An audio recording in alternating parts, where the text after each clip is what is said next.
अस्सलाम वालेकुम, welcome back students. I am Mohammad Asif Farid, your biology tutor. और आज हम पढ़ेंगे हमारा पार्ट 1 बायोलॉजी के अंदर चैप्टर 4 है, इसको बोलते हैं द सेल। और इस चैप्टर से आपको एक लॉन्ग और 2 आपको शॉर्ट क्वेश्चन आते हैं। तो हमारा आज का जो फर्स्ट टॉपिक है, चैप्टर 4 का हमारा फर्स्ट टॉपिक है, इसको हम बोलते हैं emergence and implication of cell theory. तो आज हमने देखना है इंट्रोडक्शन देखेंगे हम कि जो हमारे पास सेल थ्योरी है और आपने पढ़ा है इसके बारे में अबाउट द सेल थ्योरी। तो पहले से हम लोग जानते हैं कि सेल थ्योरी का मतलब ये है कि हमारे पास जो हर एक सेल होता है उसके 3 पार्ट्स होते हैं। जैसे आप जानते हैं न्यूक्लियस भी है, सेल मेम्ब्रेन भी है और उसके अंदर फ्लूइड है, साइटोप्लाज्म जो है। हमने ही देखना है कि उसकी इमर्जेंस कैसे हुई है, उसका जो शुरू से हमें कैसे कैसे हमारे जो आपके पास डिफरेंट टाइम्स में हमें क्या क्या इंफॉर्मेशन मिली है अबाउट द सेल्स। तो सबसे पहला जो हमारे पास साइंटिस्ट है वो रॉबर्ट हुक है। तो याद रखिएगा आप लोग कि जो रॉबर्ट हुक है, इसने ये सबसे पहला साइंटिस्ट है जिसने वर्क किया था सेल्स के ऊपर। और जब इसने वर्क किया सेल्स के ऊपर तो इसने इसको पब्लिश किया था। तो जो भी इसने वर्क किया तब अभी हम देखेंगे क्या इसने काम किया था। तो रॉबर्ट हुक ने जो भी काम किया सेल्स के ऊपर उसने इसको पब्लिश किया था अपनी बुकलेट में, उसे बोलते हैं माइक्रोग्राफिया। तो आपने याद रखना है कि जो रॉबर्ट हुक है इसने अपने वर्क को पब्लिश किया था माइक्रोग्राफिया में। अब हमारा इसके बाद का क्वेश्चन ये है कि रॉबर्ट हुक जो है उसने क्या काम किया था। तो रॉबर्ट हुक ने थिन सेक्शंस तैयार किए थे कॉर्क के। तो आपको दिख रहा है यहाँ पर। तो रॉबर्ट हुक ने प्रिपेयर्ड किए थे thin sections of cork. Cork जो है वो आप जानते हैं डेड प्लांट मटेरियल है, उसको कॉर्क बोलते हैं, छाल है दरख्त की। तो इसने प्रिपेयर किया था थिन सेक्शंस ऑफ कॉर्क को और उसने अपनी हैंडमेड माइक्रोस्कोप के नीचे इन थिन सेक्शंस को ऑब्जर्व किया था। तो हमारा इसके बाद का पॉइंट ये है कि उसने जब सेक्शंस तैयार किए और उसको ऑब्जर्व किया तो उसे वहां पर क्या दिखा। तो ही ऑब्जर्व्ड माइन्यूट छोटे छोटे हनी कॉम्ब लाइक कंपार्टमेंट्स। तो उसे जो शहद की मक्खियों का छत्ता है बिल्कुल उस तरह के उसको कंपार्टमेंट्स मिले थे, जिसका नाम क्या रख दिया उसने, सेल बोल दिया।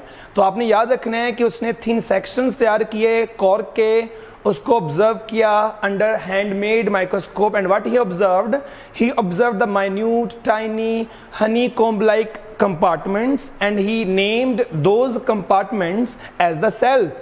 तो फिर उसने देखा, क्योंकि उसकी जो माइक्रोस्कोप थी बहुत एडवांस नहीं थी, कोई कंपाउंड माइक्रोस्कोप नहीं थी, कोई इलेक्ट्रॉन माइक्रोस्कोप नहीं थी, तो उसको न्यूक्लियस नहीं दिखा उस सेल्स में ना। तो उसको न्यूक्लियस के अलावा एम्प्टी स्पेसेस दिखी थी। तो उस बंदे ने कहा कि सेल जो है मेरे अकॉर्डिंग जो सेल है वो एम्प्टी स्पेस है और उसके अराउंड क्या है, एक थिक वॉल है।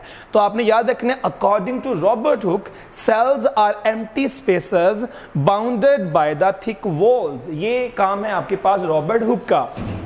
तो ये हमारा पहला पॉइंट कवर हो गया कि जो सबसे पहला साइंटिस्ट है जिसने वर्क किया था सेल्स के ऊपर, उसने कैसे वर्क किया है। तो हमने सारा उसको जो है वो रीड कर लिया। अब हम जाएंगे आगे। तो हमारा जो नेक्स्ट साइंटिस्ट है वो हमारे पास है रॉबर्ट ब्राउन। और आप याद रखिएगा अच्छे तरीके से कि रॉबर्ट हुक के बाद काफी अरसे बाद जो है रॉबर्ट ब्राउन ने अगेन सेल्स को ऑब्जर्व किया। तो जब रॉबर्ट ब्राउन ने सेल्स को ऑब्जर्व किया तो उसको न्यूक्लियस दिख गया, क्योंकि जाहिर है कि न्यूक्लियस प्रोमिनेंट स्ट्रक्चर है, एक सेल के अंदर एक वाजे होता है, बड़ा होता है।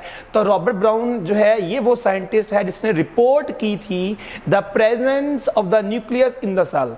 तो इन सिंपल वर्ड्स आप ये कह सकते हैं कि रॉबर्ट ब्राउन ने जब न्यूक्लियस को रिपोर्ट किया था तो इसी बंदे की वजह से न्यूक्लियस की प्रेजेंस की रिपोर्टेंस की वजह से जो रॉबर्ट हुक है उसका जो कॉन्सेप्ट था वो गलत हो गया था। कि जैसे रॉबर्ट हुक ने कहा था कि जो सेल्स है वो एम्प्टी स्पेसेस है, लेकिन रॉबर्ट ब्राउन ने हुक के कॉन्सेप्ट को गलत कर दिया, रिजेक्ट कर दिया, क्योंकि उसने कहा कि न्यूक्लियस के अंदर जो है वो जो सेल है उसके अंदर न्यूक्लियस है, हालांकि जो रॉबर्ट हुक था उसके अकॉर्डिंग था कि वो एम्प्टी स्पेसेस हैं। हमारा नेक्स्ट पॉइंट है आपके पास श्वान एंड श्लीडन। तो जैसे मैंने पहले लेक्चर के स्टार्ट में कहा था कि हम बात करेंगे सेल थ्योरी की। तो जो श्लीडन और श्वान है ये 2 साइंटिस्ट हैं जिन्होंने इंडिपेंडेंटली वर्क किया सेल्स के ऊपर। ये 2 साइंटिस्ट जो हैं वो इंडिपेंडेंट डिफरेंट अपने रीजन्स में, एरियाज में वर्क कर रहे थे। तो ये इन्होंने प्रपोज किया सेल थ्योरी। ठीक है। तो श्लिडन और श्वान जो है इन साइंटिस्ट ने प्रपोज्ड की है सेल थ्योरी, और इनकी सेल थ्योरी के मुताबिक जो हर एक सेल है इट कंसिस्ट ऑफ 3 पार्ट्स। तो सेल के 3 पार्ट्स हैं, as a mentioned in the start of the lecture कि उसके 3 पार्ट्स हैं। इसके अंदर आपको मिलेगा न्यूक्लियस, फिर आपको मिलेगा साइटोप्लाज्म। आप जानते हैं कि साइटोप्लाज्म फ्लूइड होता है जो सराउंड करता है न्यूक्लियस को, और जो थर्ड पॉइंट है वो है थिन सेल मेम्ब्रेन, एक पतली सी सेल मेम्ब्रेन है जो सेल के इंटरनल फ्लूइड को एक्सटर्नल फ्लूइड से सेपरेट करेगी। तो ये श्वान और श्लिडन हैं जिन्होंने सेल थ्योरी को प्रपोज किया और फिर एक्सप्लेन किया कि उसके 3 पार्ट्स हैं। तो न्यूक्लियस है, साइटोप्लाज्म है और फिर थिन सेल मेम्ब्रेन है। इन्होंने ये भी साथ बताया कि जो सेल वॉल है वो हर एक सेल में नहीं है, बल्कि जो सेल वॉल है एक एडिशनल लेयर है जो कि सिर्फ प्लांट में होती है, एनिमल सेल्स में नहीं होती। तो याद रखिएगा कि जो आपके पास सेल वॉल है वो एक एडिशनल लेयर है, वो प्लांट में होती है, एनिमल सेल्स के अंदर जो है वो नहीं होती है। तो ये जो मैंने यहाँ पर लिखा है तो ये हमारे पास काम है श्वान और श्लिडन का, जो जिन्होंने प्रपोज किया था सेल थ्योरी को, और साथ ही आप लोगों ने देख लिया कि उसके अकॉर्डिंग 3 पॉइंट्स कौन से हैं। फिर हमने बात की कि जो सेल वॉल है वो इन 3 पार्ट्स में नहीं है बल्कि वो एक एडिशनल पार्ट है। तो ये 3 पार्ट हर एक सेल में होंगे, लेकिन जो सेल वॉल है वो 5 किंगडम में फंजाई के पास भी है, बैक्टीरिया के पास भी है, प्लांट के पास भी है, लेकिन एनिमल्स के पास नहीं है। हमारा नेक्स्ट साइंटिस्ट जो है वो हमारे पास है रुडोल्फ विर्चो, जिसने अपनी लैंग्वेज में एक सेंटेंस कहा था ओमनिस सेलुला ई सेलुला। तो ये आपका शॉर्ट क्वेश्चन है कि आपने इसको ट्रांसलेट करना होता है। तो इसको बोलते हैं, रिपीट कर रहा हूं मैं, ओमनिस सेलुला ई सेलुला। तो रुडोल्फ विर्चो ने ये एक सेंटेंस कहा था। इस सेंटेंस की जो ट्रांसलेशन है, जिसका मतलब है वो ये बनता है कि all the new cells arise from the division of pre existing cell. तो एक सिंपल सी एग्जांपल लेते हैं। आप जानते हैं कि सारे एनिमल्स के अंदर जो स्टार्टिंग सेल था वो जाइगोट था। जाहिर है कि स्पर्म्स और एग के फ्यूज करने से जाइगोट बनेगा, और वो जाइगोट ही है जिसके बार बार रेपिटेटिव डिवीजन से, उसके बार बार डिवाइड करने से पूरे ऑर्गन्स बनते हैं, फिर वो पूरा एक ह्यूमन बीइंग बनेगा, पूरा एक चाइल्ड बनेगा। तो मैं कहना ये चाह रहा हूं उस एक जाइगोट के डिवाइड करने से न्यू सेल्स बने, वही मैंने यहां लिखा कि ऑल न्यू सेल्स। तो जाइगोट के डिवाइड करने से जो न्यू सेल्स बने हैं, जो सारे ऑर्गन के सेल्स बने हैं, तो ऑल द न्यू सेल्स, सारे जो न्यू सेल्स हैं वो बनेंगे, अराइज करेंगे किससे अराइज करेंगे? डिवीजन से। कौन डिवाइड कर रहा है? जो सेल पहले से मौजूद है, जैसे कि जाइगोट पहले से मौजूद था, उसके डिवाइड करने से न्यू सेल्स बने हैं। तो इसको बोलते हैं कि ओमनिस सेलुला ई सेलुला। अब अगर हम गौर करें तो ये एक कॉन्सेप्ट आप पढ़ते हैं मैट्रिक के अंदर कि हमारे पास 2 तरह के हमें मिलते हैं हाइपोथेसिस। एक को हम बोलते हैं बायोजेनेसिस, एक को हम बोलते हैं एबायोजेनेसिस। तो जो बायोजेनेसिस है उसके अकॉर्डिंग लिविंग ऑर्गेनिज्म से लिविंग ऑर्गेनिज्म बनते हैं, और जो ए बायोजेनेसिस है, ए मीन नो, आप जानते हैं ए बायोजेनेसिस यानी कि मैंने यहां लिखा भी है नॉन लिविंग से कौन बनेंगे? Living being.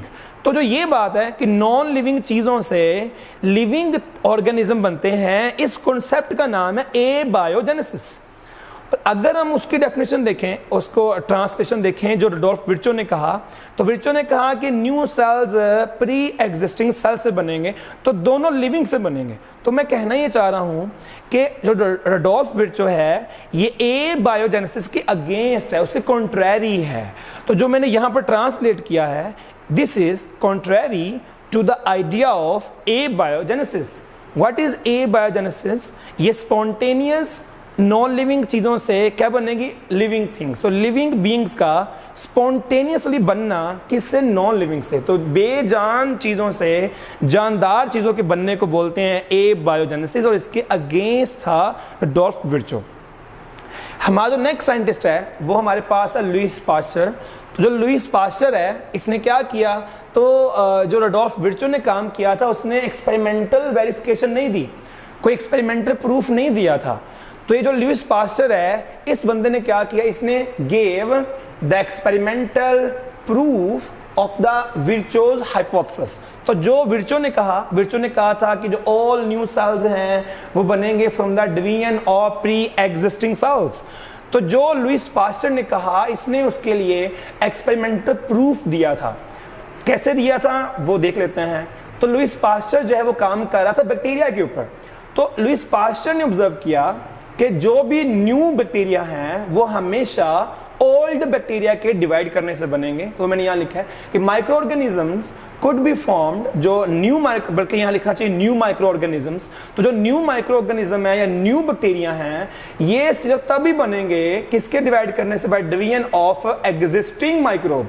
यानी कि अगर हम लगा दें यहां पर कि नए बैक्टीरिया जो हैं वो बनेंगे by the division of existing bacteria, जो पहले से बैक्टीरिया मौजूद है उनके डिवाइड करने से ही न्यू बैक्टीरिया जो है वो बनेंगे। तो लुईस पास्चर जो है वो काम कर रहा था बैक्टीरिया के ऊपर, और उसने देखा कि मेरे पास जो बैक्टीरिया हैं उनकी वजह से ही न्यू बैक्टीरिया बन रहे हैं। यानी कि ऐसा नहीं है कि बेजान चीजों से जानदार बनेगी, बल्कि ऐसा है कि जो न्यू बैक्टीरिया हैं वो ओल्ड बैक्टीरिया के डिवाइड करने से बनेंगे। तो ये हमें याद रखना है कि साइंटिस्ट ने एक्सपेरिमेंटल प्रूफ दिया था विर्चोज के कॉन्सेप्ट का, और कैसे दिया था मैंने आपको गाइड कर दिया। हमारा लास्ट साइंटिस्ट है अबाउट द ऑगस्ट वाइजमैन। तो ये हमारा लास्ट साइंटिस्ट है आज के टॉपिक का, ऑगस्ट वाइजमैन।